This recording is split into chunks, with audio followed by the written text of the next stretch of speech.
her a little bit, okay, to you, and then I give her the time, okay. Professor Chloë Starr is Professor of Asian Theology and Christianity at Yale Divinity School. Among the Christian studies scholars, Professor Starr actually is one of the most important researchers, okay, in our field. And we are very happy that because she have a conference in the mainland, and then to come to Hong Kong U to have also a visiting lecture, and then we can have the privilege, okay, to invite her to come and then to present us another lecture. Professor Starr actually published a lot, okay. Her latest book, Chinese Theology, is a study of Chinese theological texts and their ties to literary forms. I think this is the exceptional contribution of her to the field, because a lot of scholars study it from a theological perspective or historical perspective, but her work, okay, contribute to a study between theology and literature. She is currently editing and translating a reader in Chinese Christian theology and working on a volume on Chinese Christian fiction. Professor Starr's courses explore a wide range of approaches to East Asian theology, including theological survey, Chinese and Japanese Christian literatures, China mission, and Asian American theologies. She taught previously at the Universities of Durham, where she was senior tutor at St. John College, and Oxford, where she taught classical Chinese literature.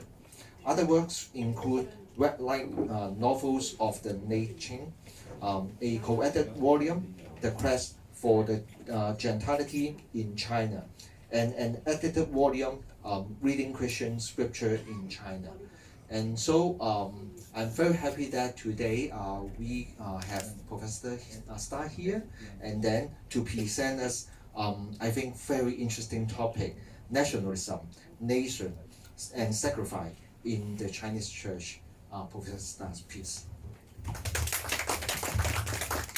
you very much. That was very generous. And it also reminds me I need to update my web bio clearly. I'm sorry. Should be working. Hi. It wins to be working. We can hear you. Yes, You'll be perfect. fine. We can hear you. So you've also, thank you. Oh, good. Thank you. Yes. No, I think it's working. We Right? can hear you. It's working? Yeah. It's just coming from the speaker over here. Okay, that's great. Excellent. I'm also hoping this is going to be relatively low-key, and this is a new paper for me, and I've already given 2 talks on Hong Kong this week on things I actually know something about, so literature and theology, and this is something I know a lot less about, so I hope you'll bear with me, and I'm looking forward to the questions and comments. This paper is actually under review at the moment, so it's not even published, so there's time to improve it, and I welcome that.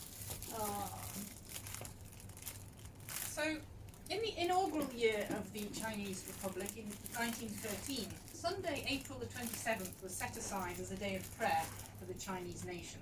This wasn't commissioned, as you might think, by some missionary group or even a national church body, but this was an official mandate telegraphed by the new Chinese cabinet to provincial governors and officers, as well as to the leaders of the Protestant and Catholic churches. They followed on from a national prayer meeting they'd just had in Beijing. So the newspapers were saying things like, this is the first time in the history of the world that such an appeal came from a non-Christian nation. And if you look at the communique, it makes you sort of wonder what they're doing, who's it for. But I found when I just saw this recently, this is sort of quite really interesting. They were asking for prayer for the National Assembly, for the President, for the Constitution of the Republic, for the Chinese government to be recognised, for peace, for virtuous men in office, and the government should be established on a strong foundation. And then when you got this notification from the Chinese cabinet, you're supposed to tell all the churches in your province to get together. Some of the missionaries were a little sceptical about this and not quite sure why.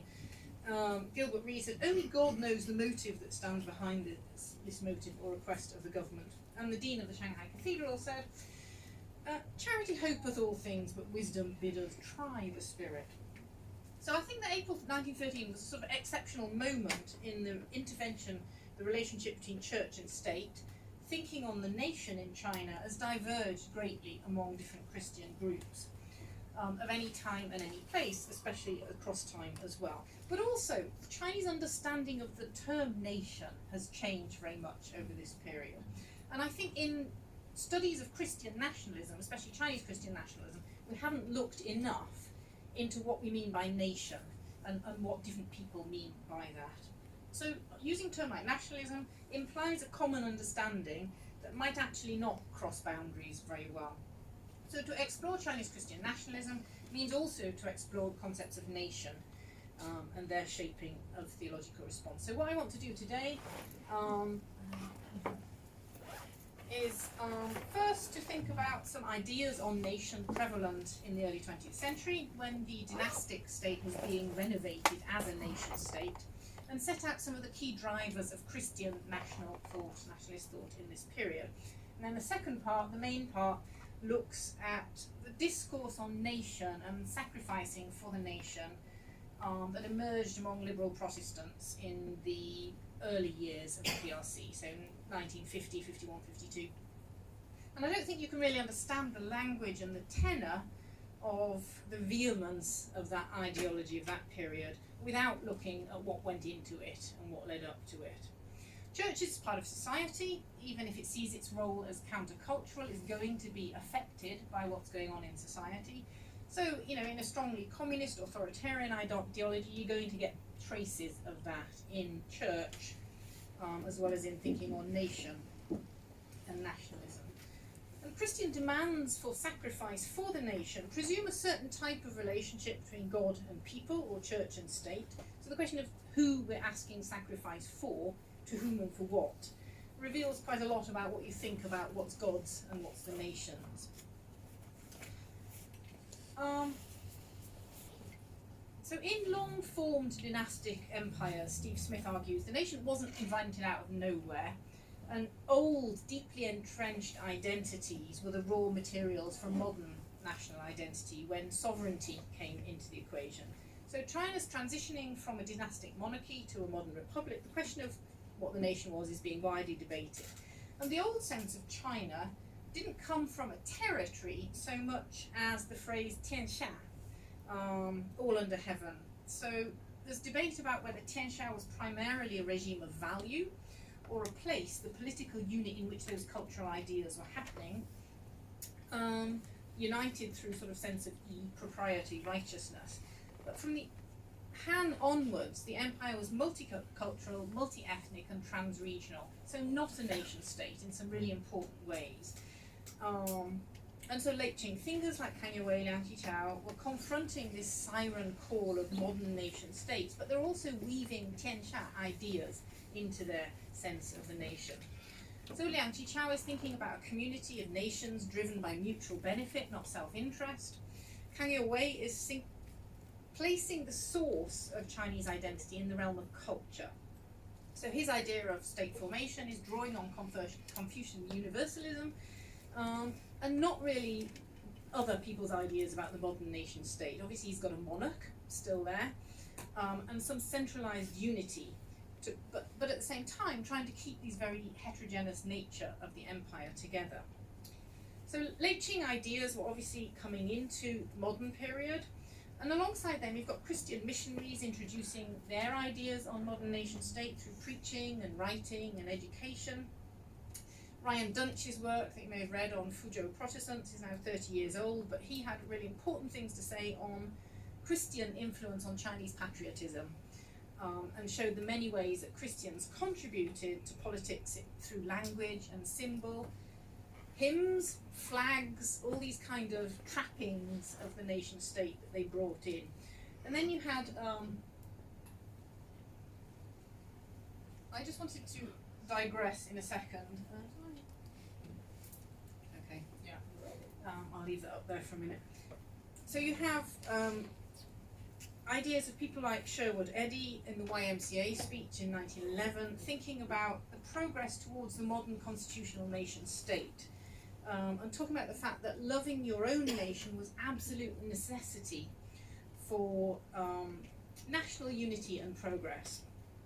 And Dunt shows how the American Republic is essentially the model for the new Chinese nation at this point, and seen as a means of blessing the people in the country. So you've got morality and nation building all melding together at this point, and the idea that patriotism was a duty, especially in a time of crisis. China can't become a strong nation without transforming its people into citizens, and this is core church work.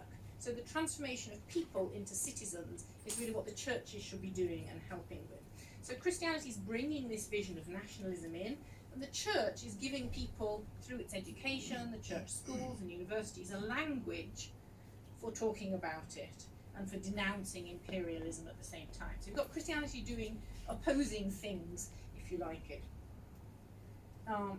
Three main sources then feeding into the early 20th century are older Confucian thought reinterpreted by late Qing thinkers, modern European thinking on nation states, and then newer communist and internationalist viewpoints. And of course it's the communist viewpoints that become the strongest and the loudest in this period.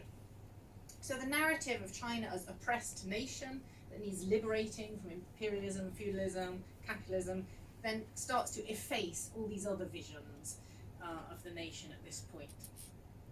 And Christian nationalism then is much more influenced in the Republic and nationalist China by the language of imperialist coercion, foreign invasion, and so instead of the social gospel movement and Confucian pragmatism giving this engagement with society, you then get a pivot towards much more political understandings. And by the 1930s, during the war, you've got this really strong engaged patriotism or even patriotic vengeance coming in. And I just wanted to make the point as a digression almost, that we think of nationalism sometimes as very much part of the liberal church, the state church leaning, but if you look at modern hymns and hymns from the house churches, the unregistered churches, you also see really strongly nationalistic language coming out, about giving your life, your breath, your last drop of blood to China and that sort of thing. So it's not absent in the modern, and we can maybe think about some of those connections a bit later. So thinking about the kind of Chinese Christian ideas on the nation before the strongly imperialist period in the late 20s and early 30s, we can think about the kind of engagement that predated this really strident anti-imperialism. So Zhao Zicheng is one of those generations of scholars who trained abroad, closely linked to foreign missionaries. He's one of what Dan Bays have called the Sino-Foreign Protestant establishment. But he was pro-Western, but also clear-eyed about the missionary legacy. And in 1923, in the first National Church Council, he gave a speech and he was talking about how clear it was that Chinese Christians, in the face of all these changes in the nation, can only make its message really effective and its gospel heard as she enters into the life of the people. So the church has got to bind herself into the life of the people and help society in its own task of regeneration. So can the church do this without any equivocation? National righteousness and international justice are a keynote for him here. So he says yes to the solutions that the church is beginning to offer. It's thinking about what to do about narcotics and industry and rural life and all these important areas in which the church can go out into society. At the same time, you've got this deepening national consciousness of the need for an indigenous church. So debates on nationalism are totally intertwined with the debates on the need for an indigenous church, a more truly Chinese church. So this church for Zhao Zicheng will draw on the spiritual inheritance of the Chinese, those unconsciously held elements of Chinese civilization that make up the life of the people. But he keeps the sort of righteousness language in there. So the nature of a national church exercised a lot of apologetics writers in this period. Zhao sets his own understanding out. It's national not because she's in China or has her roots in Chinese soil, or not because her people are Chinese, but because she has a special message to the nation and the special task of spiritualizing the civilization of Chinese people. So this civilization language is really interesting because it's really coming back strongly now. And the sort of Tian Shan links are interesting there. She understands that she mustn't champion national causes that are wrong, but must protest against what other nations are doing. She shall hasten the development of a national consciousness among the people, so that through this national awakening, Chinese people may rediscover their true self and make their special contribution to the world. So I think it's really interesting that in this, he roots nation not in land or people, but in relation to Chinese civilization. And he overlays this with how modern states operate in a sort of antagonistic world, and the church's just response there. So I think, the most interesting aspect, and it's of its time, it's not of later times, is the church's role in inculcating and fomenting a national consciousness. So he believes that the church had a role in doing that. The right to self-government, the role of individuals, needed teaching. We had to teach people how to be part of a nation. And the modern nationalistic project of building the state was for him, as for his believers in Fuzhou, very much the work of the church.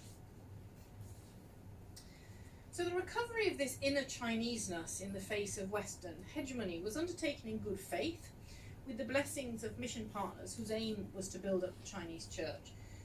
But within 10 days anyway, 10 years after the revolution, these political events and the rising national consciousness started to force urban elites to separate themselves much more clearly from foreigners. And you had the boycotts, of course, at this time. And the May 30th incident for many Christians was a total turning point. So Zhang Yijing, conservative, evangelical, Baptist, an apologist for the church and for the mission church in his early pre-1925 life, then becomes a really, changed by that event. And he started to decry the hypocrisy of the Western nations. He wanted restoration of justice, and then he even divinely sanctioned vengeance on foreign nations at this point. So people like Zhou Wang Zhe have argued that his nationalism comes in this notion of humiliation. Xiu is one of his big sort of turning points, a core theme for leveraging modern nationalism. So Zhang Yijing also was emphasising the need for indigenization as a counter, and called for the reform or the Sinicization of everything from church music to liturgy, and asked for foreigners really to separate themselves totally. By the onset of the Second Sino-Japanese War, you've got anti-Western sentiment in this strong pro-nation, pro-government element. So mission sources are worried, and you get Chiang Kai-shek and Jiang Jieshi talking about the importance of the fight for national liberation, and you've got Christian commitment to the victory across all segments of the church. So Stephanie Wong's recent study of the Belgian missionary Vincent Leber is really quite interesting, combined with Yu Bin in Nanjing. And then thinking about, so he uses Tian Shan language about China as this combined geopolitical cultural community, and you can see from the Vincent Leber quotation there, not only as citizens, but especially as Catholics, we owe our magnanimous leader, the Generalissimo Chang, knowing that by obeying him, we obey God. So absolutely direct link there between, your God life and your national life. In following him, we sacrifice everything. This language of sacrifice, it's important to see that it's coming up here when we look at the 1950s. So that by victory against evil, a little more of the rule of God and God's righteousness will come to our land of China. So Christian nationalism is evolving from this sense of citizenship to a willingness to lay down your life for your nation at this point, in response to external threat. And you've got a very vocal and influential minority of Chinese Christians, that sort of liberal wing, Liaozong and everyone else with him, thinking about the establishment of the PRC as genuine liberation, really liberating the country. So you shift from this revolutionary Jesus in the 30s to this revolutionary nation discourse in the 50s. And I think if we're looking at Christian role in building this up, then we need to think about the sort of contextualization in a revolutionary setting quite seriously as well. The commemoration of sacrifice is important here. Now, sacrifice, as you know, is a central rite of the Christian church. Christians are called on each Sunday to present themselves as a living sacrifice. And Jesus' own life is understood as this twofold sacrifice, the oblation of a perfect life and the sacrificial offering of the life in death. So as the early years of the PRC, as the communist government's rolling out its education, its land reform and everything else, it started to implement the ideological program that's bringing this transition to socialism, and self-criticism start to happen, the language of suffering and sacrifice is coming much more immediately into church life. And you have a significant stream of Christians very strongly affirming what the PRC is doing in 1949. Following on from the social gospel, kingdom of God rule, and the anti-imperialism and the anti-Japan occupation. So the responses were a call to nationalism, to patriotism, to righteous anger, to defense of the weak, and then to call for this sacrifice. And the narratives that underscored these, we know that, yeah, that's fairly basic, but the narratives that underscored these have not been as studied as much as you think they may have been. They're not there in liberation theology. This doesn't, if you go study liberation theology, you don't usually find much Chinese 1949 stuff going on. Partly because obviously the American later dominant narratives of the persecution by communists and the theological support of the Chinese government that these figures were putting forward has been problematic. And within the church, the betrayal of the trust that people placed in the government in 1950 has led again to the sort of underplaying of some of this. But if you read articles and comments across Tian Feng over several issues, as I've done for this paper, you see how widespread and nuanced are the discourses linking nation and sacrifice.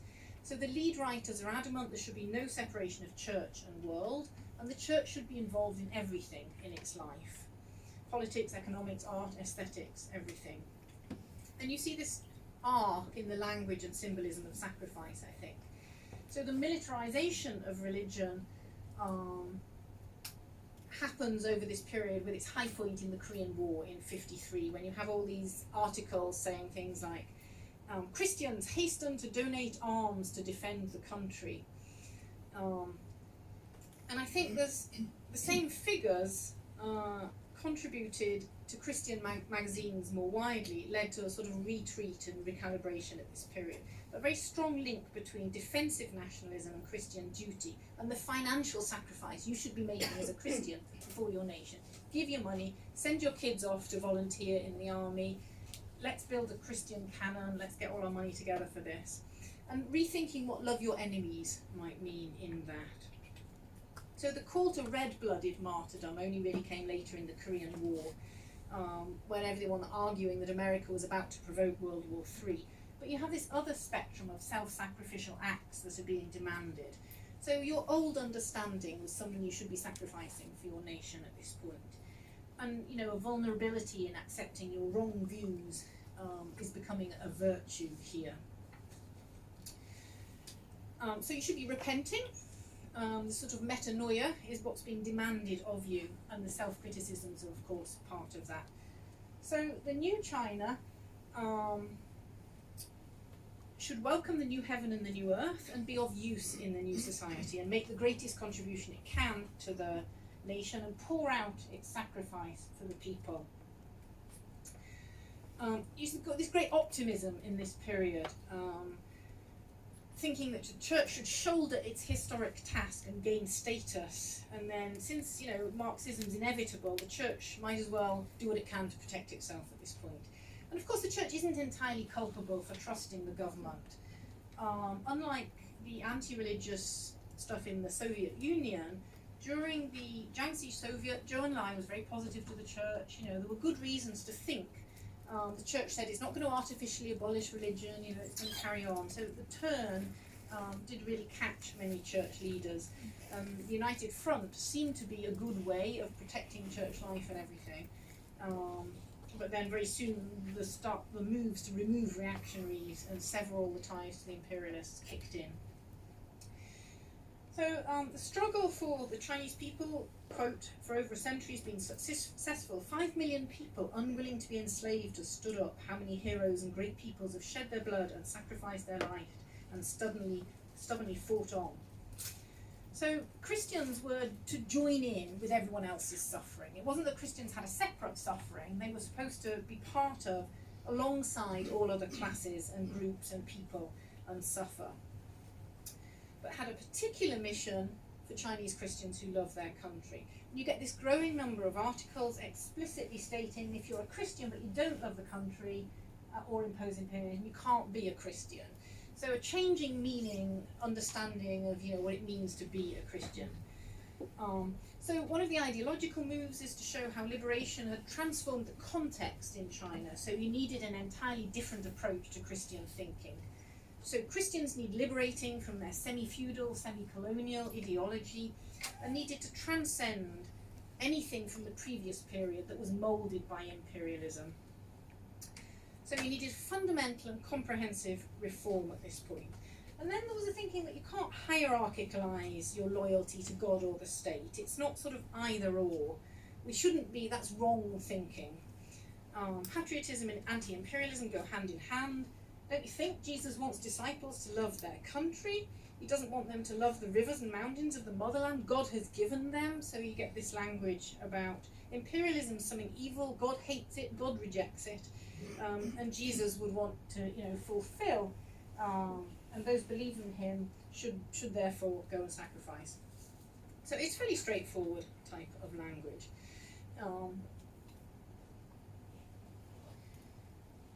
The document circulating in the 1950s, the Christian Manifesto that's drawn up and has 500,000 signatures by the end of it, talked about all of its languages on imperialism. Christians consciously or unconsciously are related to imperialism, and imperialist countries are creating reactionary forces in China, and church members need to recognise this first of all really clearly. So Cai Zhijuan's asking, what's humiliation and glory? Whatever is self-serving, that is humiliating. Whatever is self-sacrificial and the new language coming in, is glorious. So the Christian value of kenosis is becoming the communist virtue of at this point. In an article on the service that Jesus reveals, Cai Zhijuan is talking about what service is and showing us that it doesn't calculate reward, it's sacrificial, it's courageous, it's enthusiastic. And all of these things then are being defined, how you should be serving, what you should be serving. In terms of the biblical tropes that are being used at this point, Exodus, liberation from slavery are the main ones, and then Christ's sacrifice, both on the cross and in the Eucharist. And by extension, the sacrifice that you Christians should be making. So before Jesus went to the cross, he ate the Passover meal. The Passover is a day of liberation. And Jesus and the Jewish ancestors, under command of the people's leader Moses, broke away from the slavery of the Egyptians and became an autonomous people. You can see why they're using this language at this point. So Jesus aimed to initiate the new covenant and to command a comprehensive liberation for all people. Passover happened in the sweat and blood, so covenant of grace can only happen through bloodshed. There's a biblical mandate for liberation through bloodshed. So, liberation of China, 49, needs your bloodshed. That's the link being made here. The Eucharist has been misunderstood by people who maintained practice. Jesus told his followers, my blood is given, my body is shed for you. And his do likewise didn't mean the weekly memorial that we do in church, but the real work of sweat and blood is done for God's children. So in the praxis, in the acts you go out and do. The real sacrifice isn't the Eucharistic remembrance, but it's the physical commemoration in praxis. So the liberation is from foreign oversight and from mission heritage. You need liberating from your missionary heritage. And this is the captivity of the church to the West comes up in the burning bush. So is not the Chinese church today a burning bush, asks the writer. We have to keep expending ourselves, our heart and blood. in order to do our task, to fulfill our task and reform the church. So liberation and service are the dominant messages, and the Korean War is the catalyst for this new type of sacrificial vision.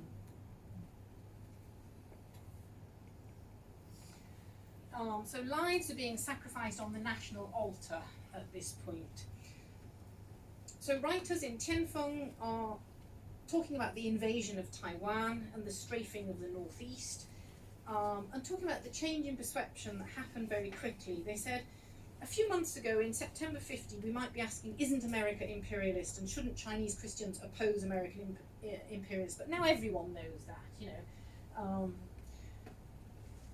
Christians merely have a duty to believe in God, while they absolutely do not have a duty to be a traitor and have no reason to love America any more than the country. So the language of traitor is coming in now at this point strongly. But it's Christians calling out other Christians. This is not the government, this is people, Christians calling out fellow Christians at this point. So the tarring of anyone with the label imperialist is causing a lot of heartache. Chen Tongwei says, we don't fear oppression or being humiliated on account of our faith, but we're not willing to be misunderstood so widely, and for believers to be linked to imperialism and become traitors to the nation, because this sullies Jesus' name. So this groundwork for a Christian response to the Korean War is being very carefully laid, and because imperialists are now waging war, Christians have to choose sides. And obviously the only side they can choose at this point is supporting the Korean War, and there's a huge number of articles that talk about this. Even moderates like Zhao Zichun, who was then Dean of Yenjing University at this point, encourages people to be empathetic, to donate money, and to do what they can, following Jesus' teachings of love and advocating pacifism, but also saying, you know, at a time of war, whatever type of Christian you are, you've got to cooperate with the government, support the Korean People's Liberation Army and the Chinese volunteer forces, and it may be that your blood is demanded, and that will mingle with the fighters on the battlefield's blood, and then the service will, you know, be dangerous. 1951 is a really pivotal year, and you get this militarization of society, this militarization of language, and this appeal to Christian conscience. So at this point we see everyone's blood is seething, our political awareness is growing, our sentiment of love for the nation is growing. We should be really clear about opposing the enemy, opposing imperialism, loving our country. We each have to play our fullest part, and we have to contribute to an aeroplane and cannon and provide for the Chinese volunteers army. So the war is offering an opportunity for the church to put its money where its mouth is at this point, to put its words into action and demonstrate its love for the country, and even suggest how much you should be donating towards this. So the Korean War heralds this appeal to physical sacrifice, and you've got much heightened anti-imperialist rhetoric.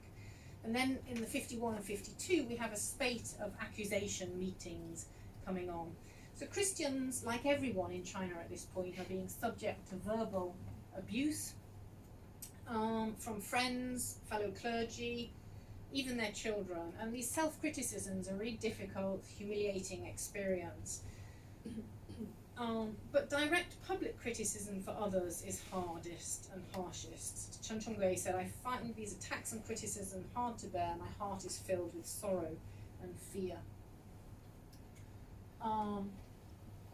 Accusation meetings were an act of avulsion, of breaking decisively with false understandings of imperialism, and a step towards atoning for them. So people saw this as a matter of atonement. So one of the leaders of the Preparatory Council for the Three Self, Liu Liangmo, wrote advising how church leaders should hold an accusation meeting, seeing it as a means of teaching people to grasp the evils of imperialism, and a means of exposing and wiping out imperialism in the church. And I think we can only imagine what somebody like Liu Zhiwei, the new president of Yenjing University, felt when his daughter was denouncing him. I accused my father for the way he blinded me. I thought you were, a well-educated teacher, wise. I looked on you as a model, but you're just America's stooge. do you think your false tears can bribe my consciousness? I think as a parent, that's going to hurt. It's going to hurt a lot. The problem is that this imputation of consorting with imperialists is retroactive, which means that Christians are really being charged in this period just for holding on to their faith. Because as a prerequisite for registration, churches had to have conducted successful accusation meetings. If you haven't had enough successful accusation meetings against at least 4 of your own members, then you can't register your church. So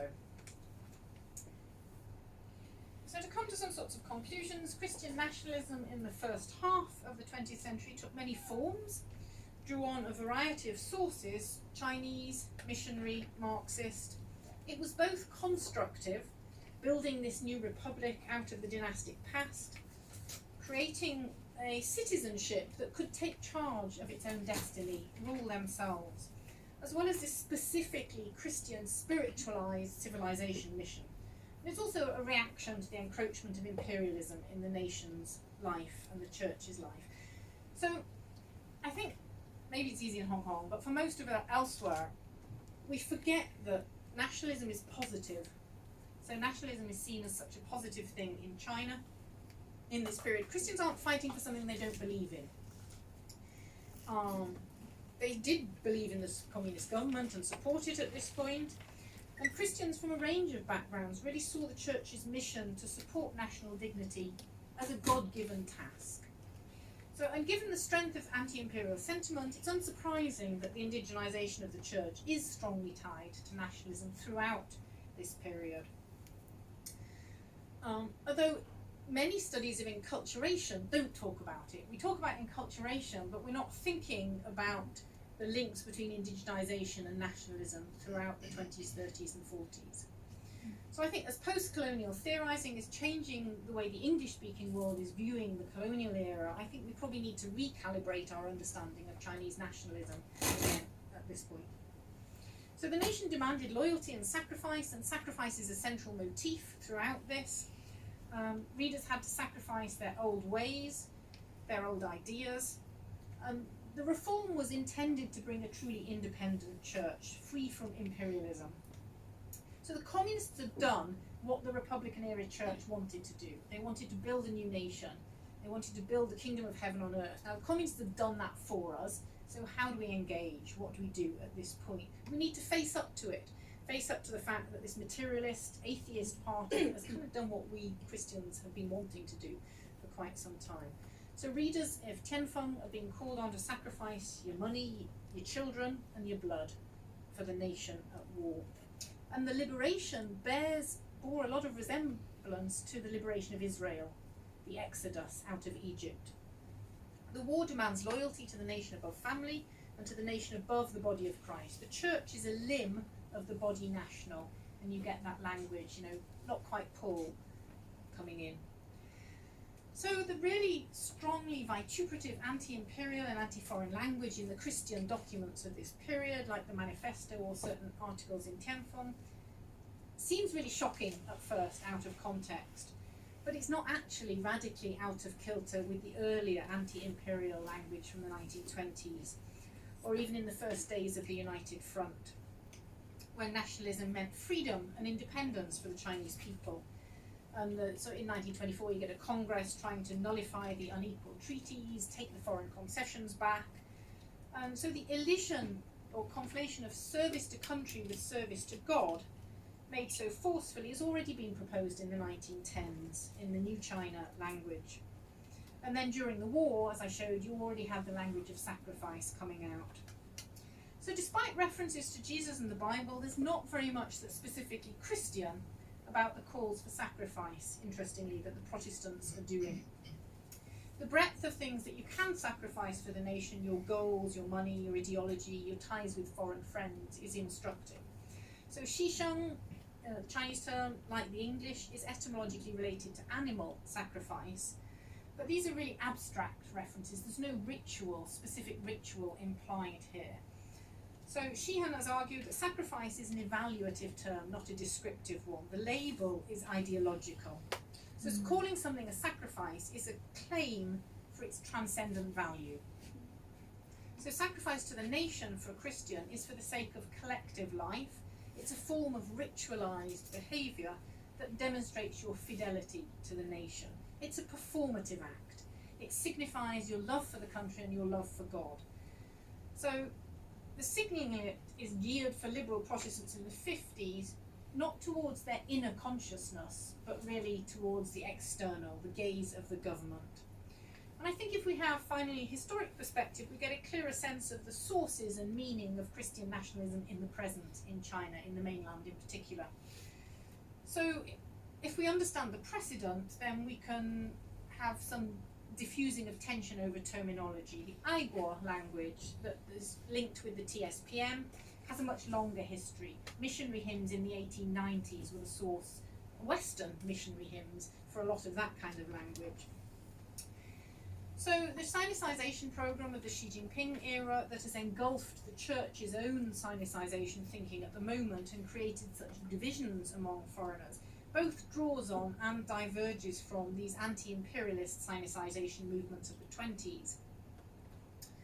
The transition from empire to nation in the early 20th century marked a constriction of the vision of China in some ways, and so this recent resurgence of civilization thinking is actually in keeping with much of the earlier, and it's echoed in the recovery of Confucianism and classical learning, and the recent expansion of China, One Belt, One Road, Hidailu, and all of that kind of thing. So I think we need to think about the complexity of the dynamics of Christian nationalism, and then I suppose I'm wondering now how the church will respond to the encroachment of national symbols again into church space at this point, at a time when China is symbolically expanding as a nation once again. So thank you very much. This is all quite preliminary, so I'm delighted to have any comments or thoughts from people.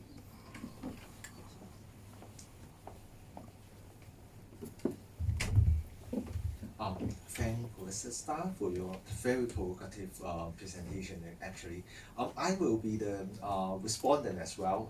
I would like to introduce a little bit myself. I am Kwok, okay, from the Department of Religion and Philosophy. Actually, my research area also on history of Chinese Christianity, and I would like to say first. Actually, many thanks for your paper.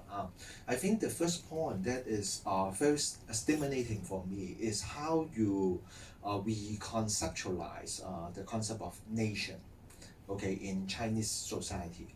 Well, I agree much that Professor Starr tried to articulate that actually the Chinese nationalism is from very source, from missionary. From Confucianism and also from the elites, okay, ideal for the national building.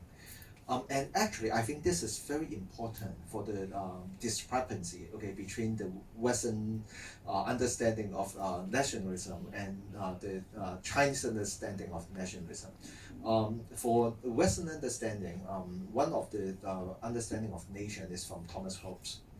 Actually, very negative, okay, is a monster, okay, that everyone should be aware of or even to fight against with. Okay, but in your presentation, you tell us that actually nation is an ideal. Ideal for a kind of commonwealth, an ideal of modernization, an ideal for national salvation. I think that is the most important things that we need to address and to know. And actually, you can see that from the whole presentation of the Professor Starr, trying to tell us that that kind of correlation between national salvation and Christian sacrifice is not something imposed by the government.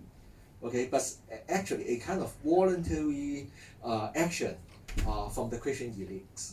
What Jiu Zheshan and also Zhang Yijiang they've tried to do in the 1920s can show you that actually national building and sacrifice of Christian efforts is very positive for them. And actually, I researched on Zhang Yijiang, yeah, and then you can find that for him, actually, Christianity should contribute to that kind of national building. And even he himself to I like your word performative, okay. He tried to perform himself to as an editor to show that how he fight against the imperialists and to help the nation build, okay, as a Christian, okay.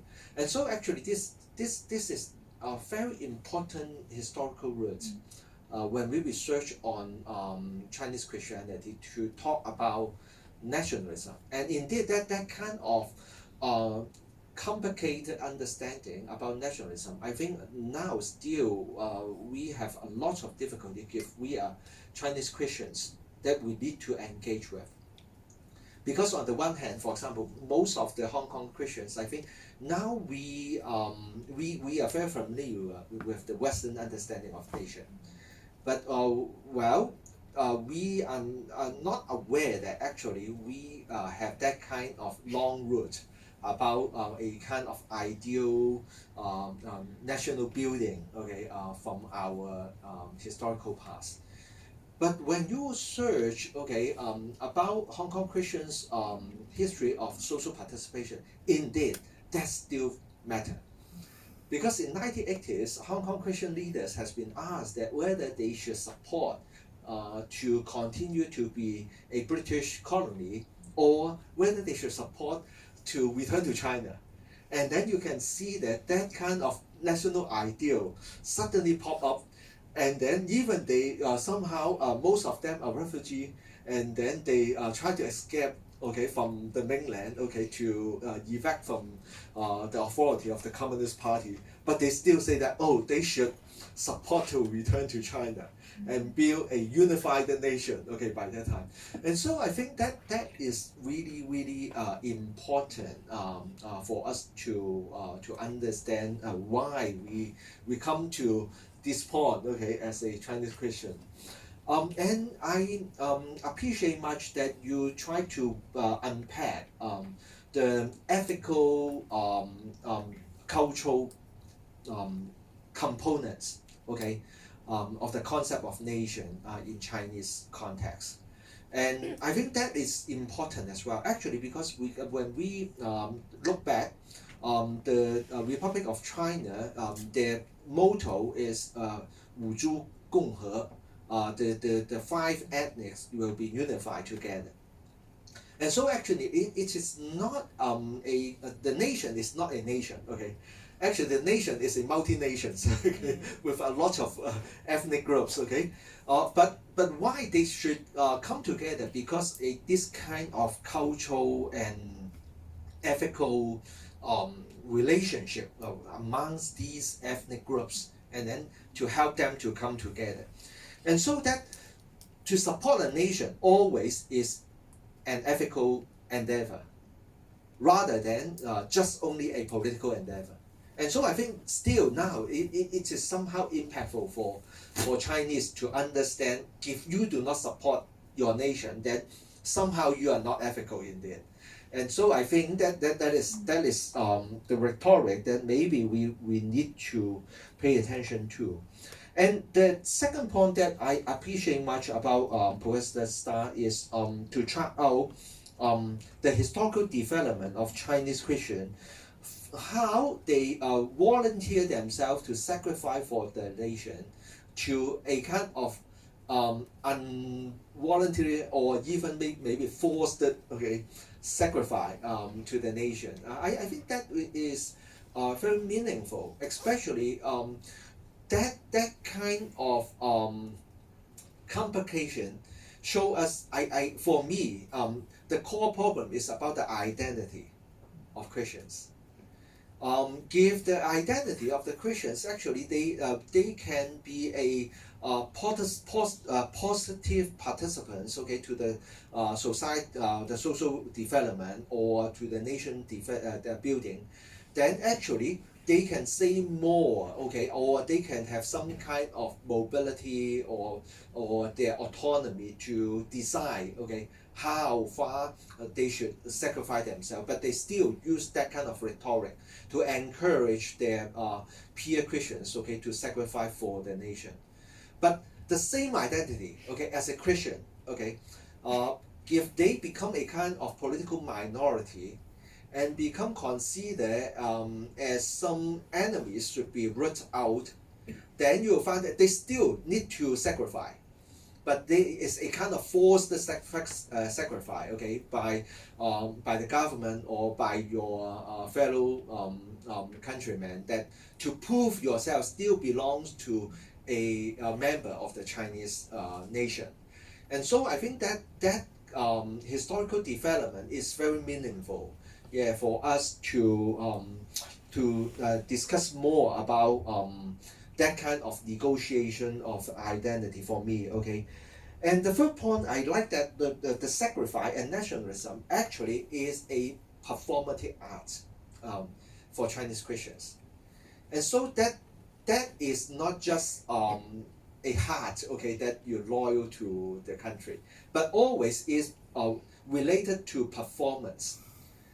Hymns, okay, as you say that, okay, decoration, and charitable work, okay, donation, or even yourself, sacrifice your life, is directly linked with whether you are doing sacrifice. If you have not that kind of performance, then you cannot show yourself you are sacrificing yourself to the nation.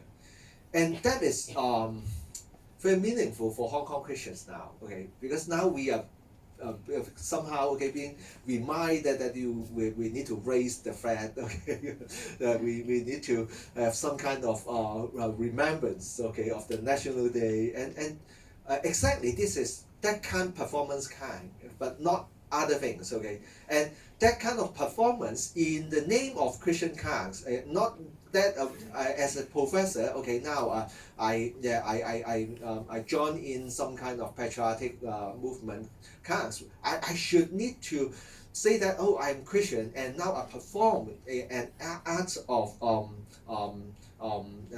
to show my patriotism, and that is the core that my countrymen or the political authority want us to have.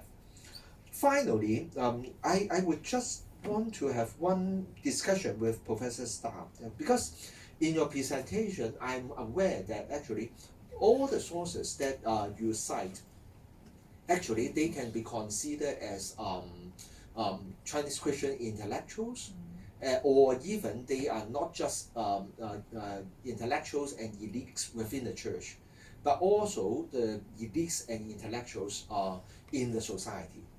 And so along your line about the concept of the nation in China, that one of the sources is Confucianism, then recall me that whether the Confucian idea of the scholar Si, okay, Shi, that is important, okay, that to affect those Chinese writers, how they position themselves, their performance, okay, for patriotism, okay.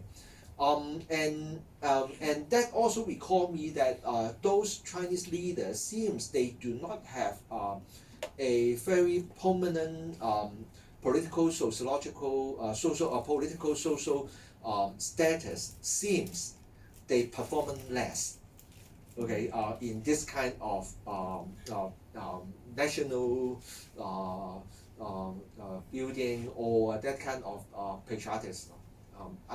I just wonder that whether Confucianism and the heart as a Confucian scholar to contribute to the society or to influence the society or as a model of the society affect that kind of patriotic act and performance for them.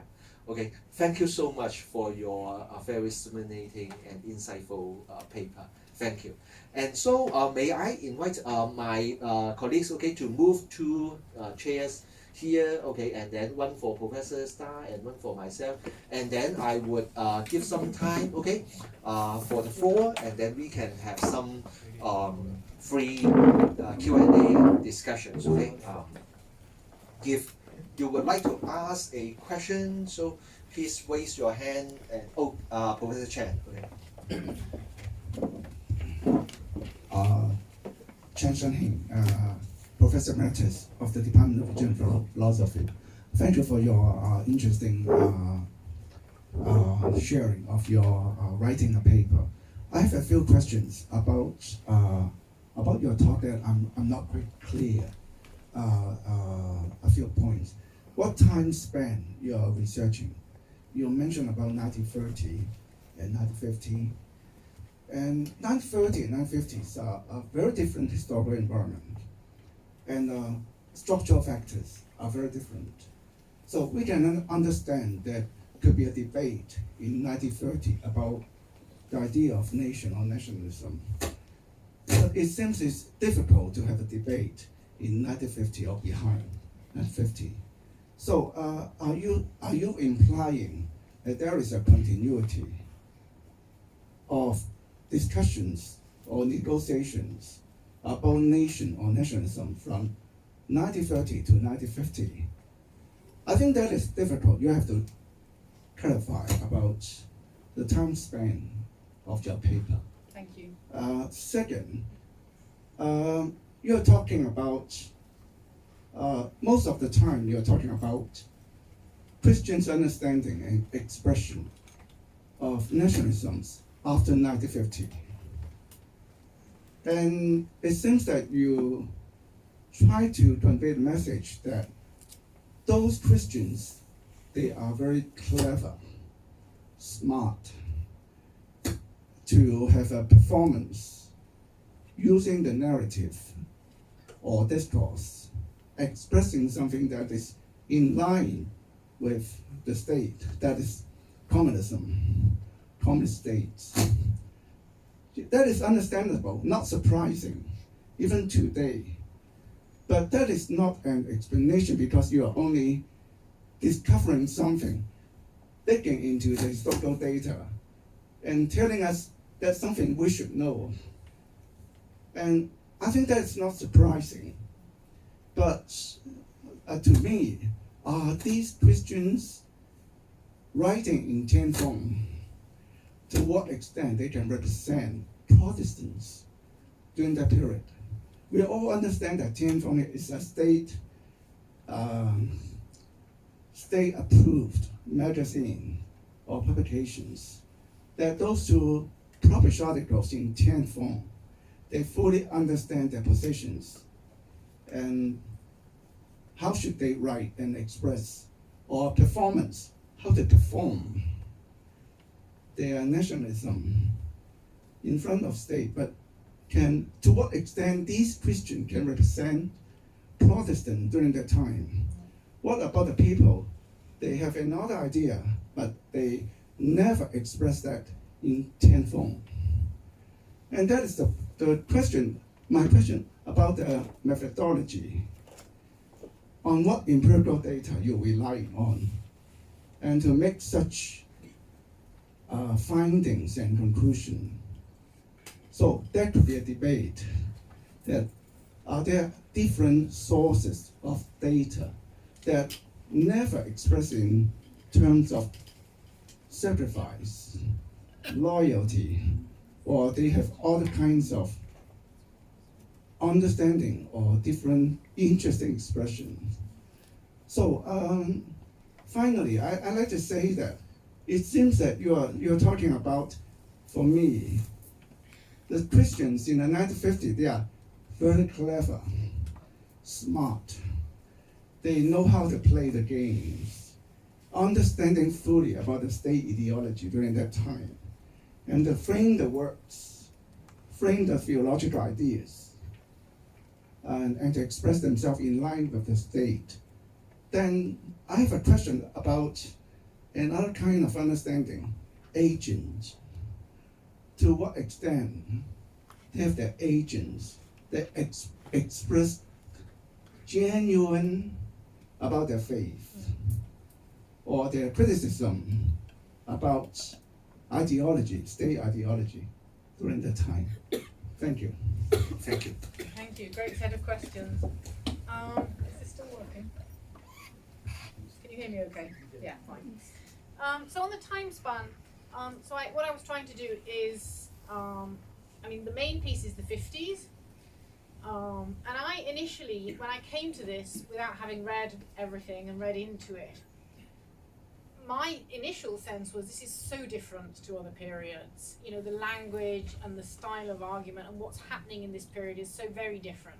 But the more I read, the more I began to see, actually, we see the same language coming up of sacrifice, we see same discourses on nation, we see the same.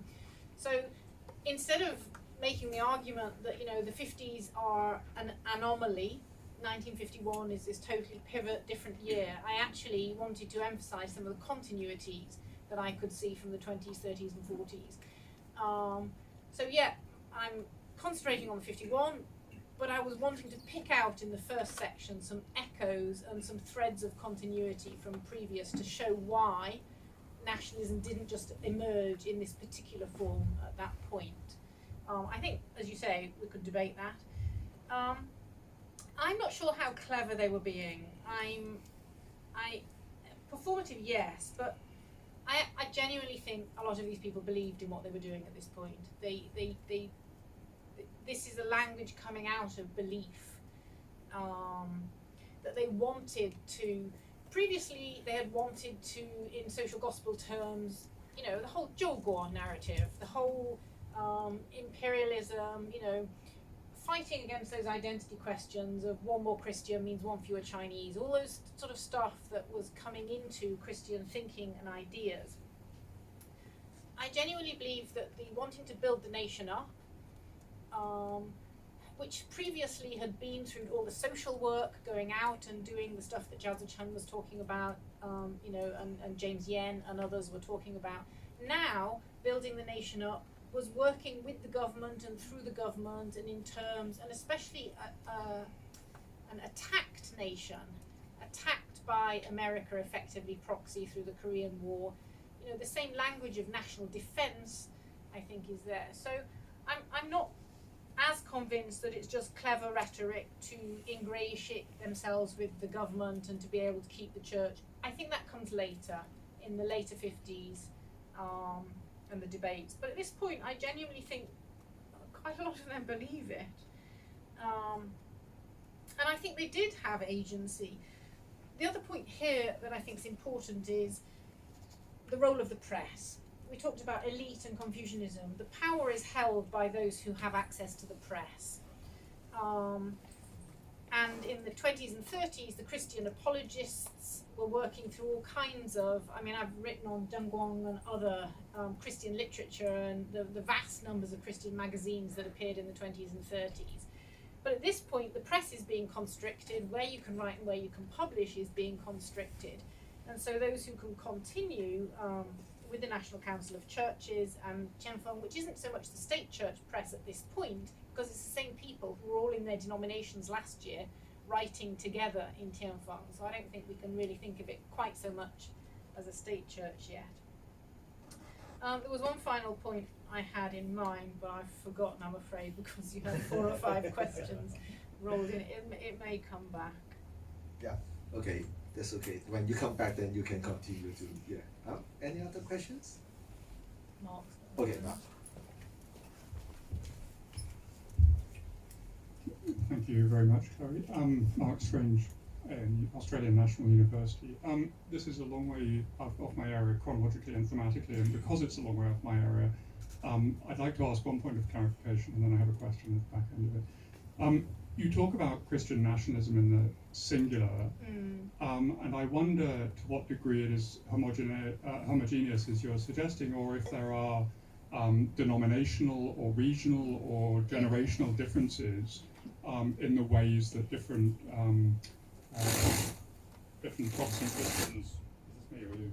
Different Protestant Christians are responding to the issue of nationalism. So that's the request for clarification. the question is this, that you set up a number of fascinating contexts for this response, and they're just outlined on the first of your conclusions there, Chinese missionary Marxist. One other one that comes to mind is other religious institutions. I wonder, for example, what Buddhist religious institutions, how they're negotiating similar sorts of issues, and to what extent there are similarities and maybe even cross-fertilization of institutional agendas, of policy in the sense of state religious institution relationships, and rhetoric, which was a big part of your talk as well. So could you say something about that as a possible context? Thank you, and I remembered what the other question was. It's how representative is this discourse of broad discourses? I'm not trying to make any claims in this paper about representation. I've worked the major distinction, of course, one could make with Catholic and with evangelical and with others, and how they differently negotiate their understanding of loyalty and sacrifice at this point. Paul Mariani's work, so many other people have worked on the Roman Catholic sacrificing for Lorma as opposed to your own nation state, and that has a wholly different, very interesting set of differently conflicted loyalties. You were talking about confliction of loyalties, and we have this from the very beginning of the 20th century in terms of where you put the focus of what it means to be both Chinese and Christian, and how you negotiate that. At this point, being both part of a supranational Roman Catholic or even Anglican body, and of a national body, and of an ethnic identity, and possibly other Minzu identities and everything else, means for very different types of negotiation. What I'm doing here is taking Tian Feng and its discourses and reading through them and seeing what it's doing. And I'm totally accepting that this is a very narrow slice of elite Protestant liberal views, but wanting to see how they constitute their discourse, and just looking at this rather than doing the comparative work. The paper's already like 20 pages long with other types. So I'm doing a very limited thing, and I accept that fully, but I also think it's linked to, these are people who control and have controlled the press, and the national press. Protestants have had huge influence nationally in all sorts of, May 4th onwards ideas and trend setting and things. So into terms of, I think the United Front's becoming really important at this point, and the 5 religions have only just been defined, they've only just been brought together, and they are being encouraged to listen and speak to each other. I haven't read as much into the Buddhist discourses. It'd be quite interesting to do some more thinking about this. But I think, for me, the Protestants are not so much in discourse with other religious bodies or the state at this point, as they're really thinking through where they've got to out of their own heritage. And I think that's what's coming out in a lot of this, hence the continuity language. But I should look more into it, you're right. Maybe I add some point, because I do not have research in Buddhism, but I have research on Islam. And actually you will find that the Chinese Muslims in the earlier PRC period, they support the government much. And actually those are young Hui Muslim intellectuals, and they are being deeply influenced by Muslim modernisms, as well as a kind of national salvation from the Turkey revolution, and so that they can combine the things, nationalism, religion, and communism together to something very, maybe now we are surprised that how they can combine all these things, but by that time they can combine the things together. Well, I was thinking about your response comments. I don't want to suggest in any of this that I support this ideology or this theology. It's definitely not my theology. I'm coming to this as a British person who's a member of the European Union in belief, and not in any way. I'm not saying that you're supporting. Yeah, no, I know. I think we can think through this and want to understand how they came to this position without in any way wanting to support the outcome. But as you say, we need to understand how this discourse was so constituted, Yeah. to understand what Chinese Christians did with these things, even to be able to talk into the president and what's going on in China.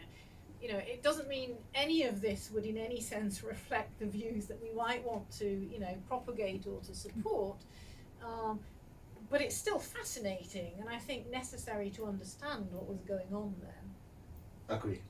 Yeah, agree. Actually, I think what you are researching on can tell us a deeper layer of the meaning of nation. I think that is important.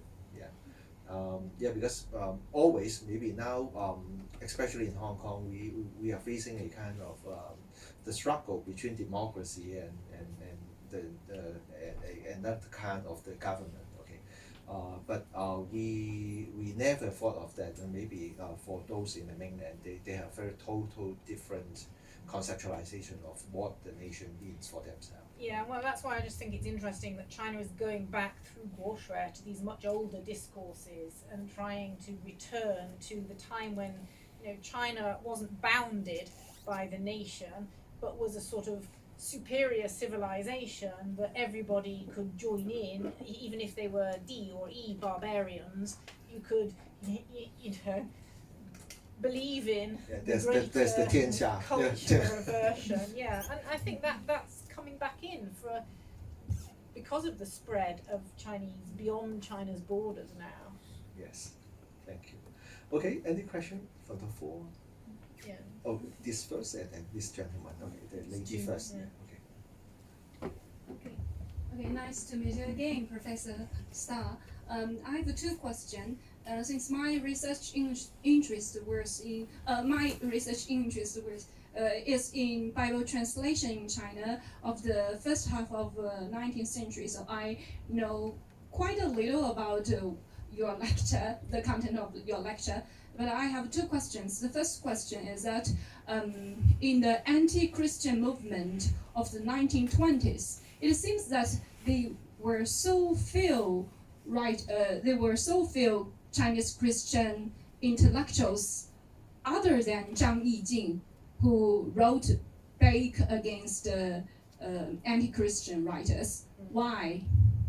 In your understanding, why? And the second question is that in the year 1926, Xie Fuya brought up with the concept 君子基督徒, gentleman Christian.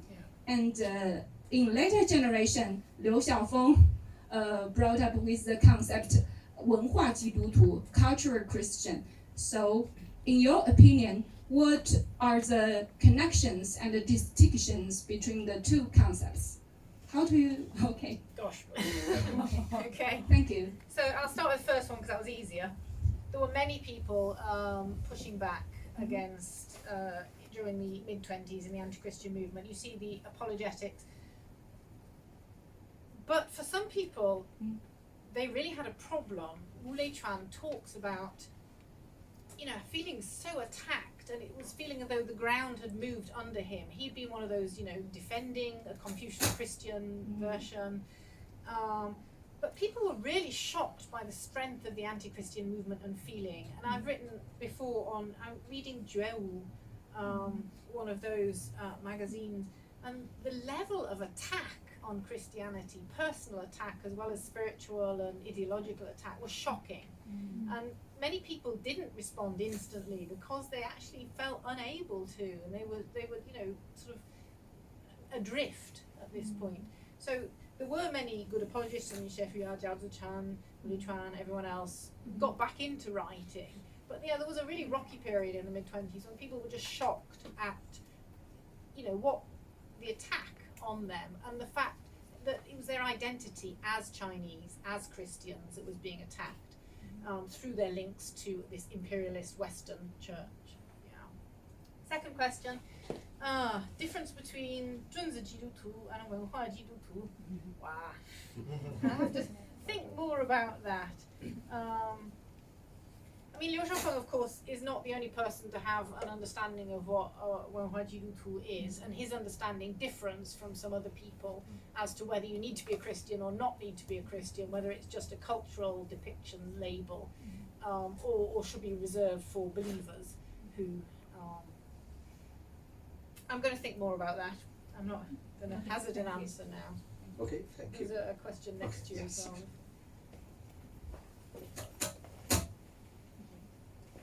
Ifahaki University of Heidelberg. I know this is not the main focus of the paper you presented, but regarding my own research, my question would be, could you draw any kind of comparison to contemporary nationalist ideas and the response on the Protestant theological side?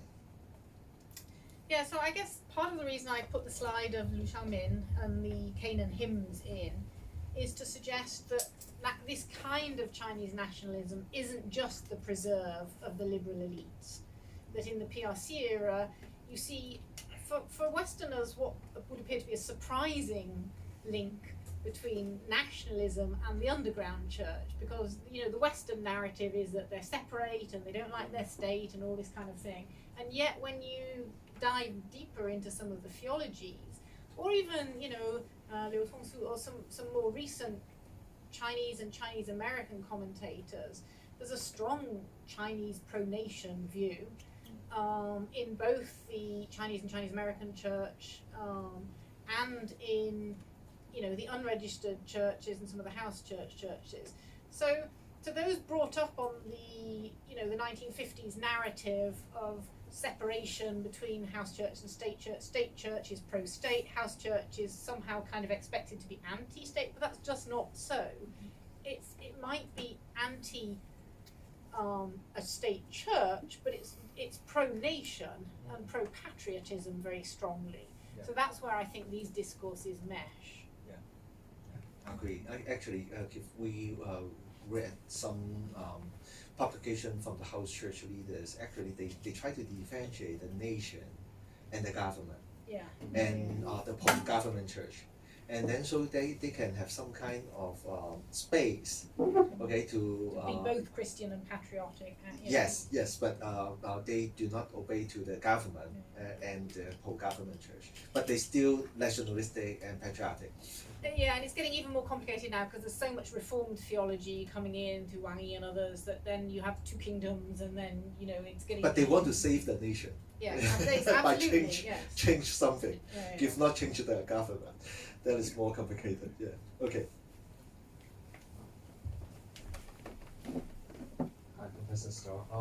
Talking about the Sinicization policy under this Xi Jinping's era, I realized that some of the church leaders in Hong Kong are trying to use indigenization in order to respond to Sinicization. I'm just wondering whether in the 50s there were similar cases, and whether they succeed or not, and how about even in Hong Kong? Do you think this is a way out for the Christians here? Yeah, that's really. I made the point that Zhang Yijing and in the 30s they were trying to push those two together, indigenization and nation, and put that discourse together. In the 50s,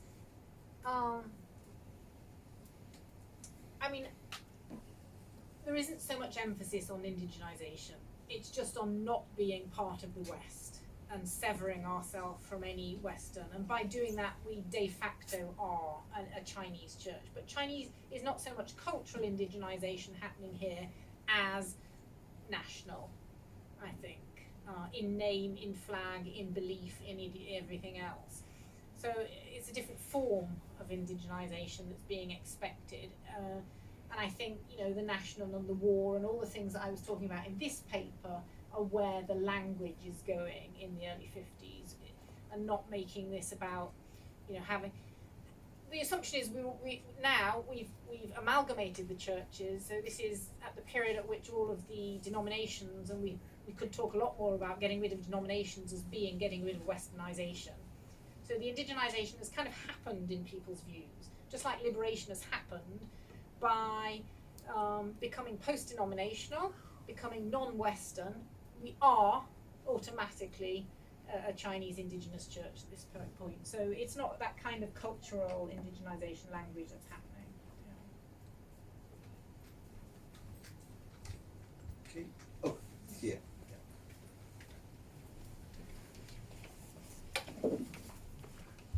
Thank you, Professor Starr. And Lupin Huang from Sichuan University. You mentioned about a book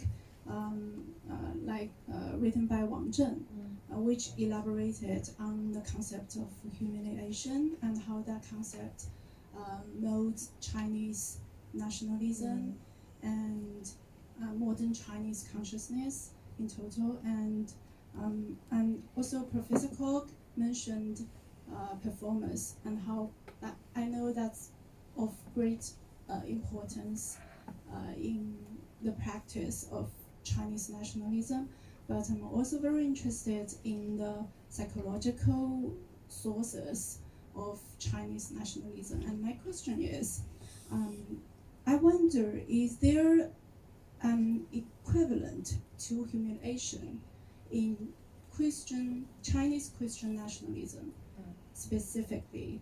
Like, at least for me, I think humiliation, it's very important, very but it's not that apparently, it's like Chinese Christian nationalism, at least for me, it's not that apparently fueled by the concept of humiliation. Is there any equivalent of to humiliation, like love or loyalty, the sense of loyalty you mentioned? And that's my question. Thank you. Interesting. Well, I'll give a partial answer and then I will look to my colleague here who may have a full answer. So, I mean, it's complicated, isn't it? Because the modern contemporary mainland China discourse about Christianity, it came in on the back in the 1840s, 1860s. It's all about, that humiliating era, the humiliation under the West, etc., etc., etc. And I think that narrative is overplayed, it's overgeneralized, and it doesn't allow for all the subtleties of the Ming-Qing Christian era, or of the pre-1840s Protestant arrival, or so much. So I think, I'm always interested in trying to push back on and help deconstruct that particular narrative of Christianity. Because it's so deeply tied into this problematic Western. Of course, Christianity isn't Western, it's Middle Eastern religion, fundamentally not a Western religion. On the humility, I've been thinking recently about the link between humiliation and humility, and whether there is one and what there is there. And then humility obviously is linked to things like courage and positive virtues in interesting ways. Whether there's Christian has self-debasement and recognition of one's wrong as prime grounds for, our changing, our being forgiven, our greater self-understanding. But that's different from humiliation. I don't know if there's any equivalent sort of ethic virtue that would be parallel to that. But maybe suffering. Because humiliation is something received, some kind of unequal treatment. It's always by unjust others. though, and false, isn't it? The problem with humiliation is it's never fair or right, or whereas Christian ideas would always be based in, if I've done something wrong, I need an appropriate sense of repentance, Yes. or if I've hurt somebody, I need to do some appropriate restitution. But humiliation has no appropriate, because it's always wrong and attacking, as a term in English anyway. Yes. Well, I think that is interesting, because on the one hand, the nation has been humiliated by others, so that is humiliation. And on the other hand, then how Christians can help the country, the nation, to correct the right, then that is tricky thing. Then the one is for you about sacrifice, but on the same time, then maybe suffering. being maltreated by your fellow countrymen, or you sacrifice yourself to have the suffering to build your nation. Yeah, I think that is tricky point, the humiliation point. Yeah, and so the word then would be integrity, which came up in the paper as Christians enabling that rebuilding of national integrity as being part of their task and their role. Yeah, I agree that is a very root psychological mode, yeah, for Chinese nationalism. Even has a huge impact on the current sentiment of nationalism, humiliation. And that is a key word for me. Yeah. And yet, it's weird, isn't it? Because the rest of the world doesn't remember this. Yeah. The rest of the world is not taught about China's humiliation, or doesn't think about it and doesn't remember, that kind of period in the 1840s. And yet it's been constantly re-brought up into the national narrative, as if it's something that we foreigners should still be atoning for or feeling bad about, what happened supposedly in our name 150 years ago. Agree. Yeah, that's so that is interesting thing. Okay, I'm sorry, Gatai. Okay, maybe the last question. Yeah. I'm Chloë from this university, history department. Thank you, Professor Starr, for bringing up this very interesting issue, because in recent years I'm frustrated really by the interpretation of nationalism and also every kind of nationalistic feelings of the Chinese people towards the world. But I aware that when they are talking about nationalism and sort of patriotism, you just interpret them and maybe treat them as almost the same meaning. But according to some very recent language usage of American in recent years, these two words are quite having different meanings, and I think maybe for modern American usage of patriotism, that they sometimes ask the citizens to criticize or maybe to withhold the integrity of the nation with all cause if it is going wrong. So I think maybe in the context of the Chinese Christian in the development of the 20th century, would they, when they having nationalism or patriotism in mind, would they treat them as the same thing, or maybe more or less in kind to the modern American usage of patriotism? So I really want your guidance to think about this. Thanks.